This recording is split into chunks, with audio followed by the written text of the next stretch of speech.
Welcome back to the show. Quick thank you to today's new member of the day, Richard Steiger. Richard, thank you. Really appreciate your support. I encourage you to join Richard at www.joinpakman.com. Support media that you believe is valuable. Also want to say thanks to Catherine Dixon, who's today's longtime sustaining member of the day. She's been with us for almost 5 years. Really, really inspiring to see people support us for so long through. I mean, the show was much smaller when Catherine started supporting us, and now we are a whole different thing. If you want to get a really great membership discount on my birthday on February 2nd, simply get on our mailing list at davidpakman.com. And then on February 2nd, you will get a very, very special email with a secret process by which you can get a David Pakman Show member at a very discounted rate. Okay, let's go to the phones at 617-830-4750. Why don't we start with our caller from the 203 area code? 203, who's there? Hi, this is Tyler from New Haven. Hey, go ahead. And it's kind of a simple question, but it's kind of hard to answer, which is why I'm asking you.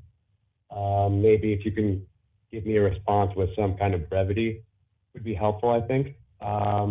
Basically, like in all of our lives, I'm kind of like a Marxist. I care about a lot of things.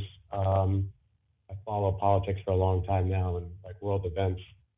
And basically, there's a lot of people who just don't really understand like why they don't have any sort of structural view of like why you might be interested in why certain things happen.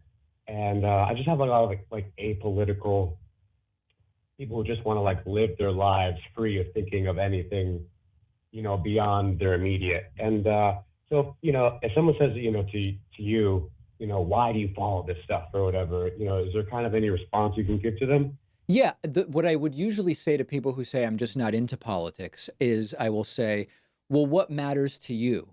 And invariably, unless they're really apathetic about everything, in which case I would start to wonder whether they're maybe depressed and should be seeking mental health help. Something probably matters to them, and whatever it is relates to politics, right? People will say, I'm just really wrapped up in what matters to me is raising my kids, for example. That's really what I care about. Just my kids, doing everything I can for my kids. That relates to politics, right? Education, healthcare, the world we live in, climate change, all of these things relate to what kind of a world are your kids going to live in. So I would probably take a sort of gentle questioning approach and say, oh, that's interesting. What does matter to you? And starting to show them that that is connected to the decisions that we make about who represents us. Okay. Thank you. All right. Thank you.